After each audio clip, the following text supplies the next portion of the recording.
અંકલેશ્વર ખાતે રાજ્ય સરકારે પેટ્રોલિયમ પ્રોડક્ટ ધરાવતા લઘુ ઉદ્યોગોને પરમિટ રિન્યુઅલની પ્રક્રિયામાં રાહત આપી ઇથેનોલ અને મિથેનોલ જેવા જ્વલનશીલ પદાર્થો પર લાગુ નિયમોને સરળ બનાવી ઉદ્યોગકારોને નાણાકીય અને કામગીરીમાં સહુલિયત આપવામાં આવી છે। આ પગલાં ગુજરાત પ્રદેશ લઘુ ઉદ્યોગ ભરતીના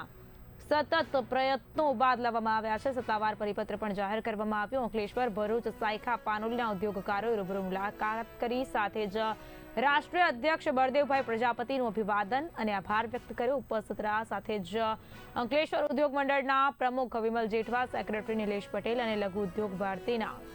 અન્ય અધિકારી। આ પગલાંથી રાજ્યના નાના અને મધ્યમ ઉદ્યોગકારોને મોટી રાહત મળશે તેવી આશા માટે જે સરકાર દ્વારા અને કેન્દ્ર દ્વારા પણ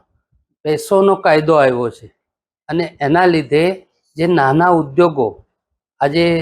1992-90 થી જે લોકો ઉદ્યોગો સેટ થયા હોય, 35-40 વર્ષથી મિથેનોલનું ઇથેનોલનું લાયસન્સ ધરાવતા હોય,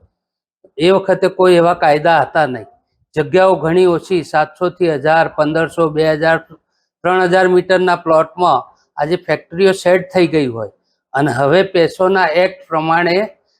આના સંગ્રહ માટે આજુબાજુમાં 7-7 મીટર એટલે આખો પ્લોટ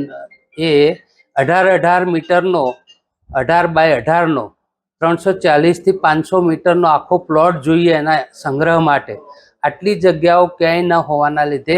અંકલેશ્વર તેમજ બીજા બધા ગુજરાતના જે એસ્ટેટો છે જ્યાં મિથાઇલ આલ્કોહોલ વપરાય છે, આના માટે લોકો ફેક્ટરીઓ બંધ થાય એવી પોઝિશન આવી ગઈ હતી અને સરકાર દ્વારા પણ એ પેસોનો એક્ટ લાગુ પાડવો જ અને એના માટે અમે લગભગ ઓક્ટોબર મહિનાથી શરૂઆત કરી, પછી 12મા મહિનામાં પણ લેટર આપ્યો, એ પછી પહેલા મહિનામાં લેટર આપ્યો અને એમ કરતાં કરતાં છેવટે આપણે હમણાં જ્યારે વિધાનસભા ચાલુ હતી ત્યારે પણ જઈ આની રજૂઆત કરી અગ્ર સચિવ પાસે, આપણા નાયબ મુખ્યમંત્રી શ્રી હર્ષભાઈ સાથે અને એવી રીતે બધાની સાથે રજૂઆત કરતા એક સુમેર ભર્યો એમને વાતાવરણ કરી જે પરિપત્ર બહાર પાડ્યો છે અને પરિપત્રમાં સ્પેશિયલ લખ્યું છે કે પ્રદેશ લઘુ ઉદ્યોગ ભારતી અને ભરૂચ જિલ્લા અધ્યક્ષ આ બંને દ્વારા જે પ્રયત્નો થયા એનાથી આ વર્ષ માટે તો આનો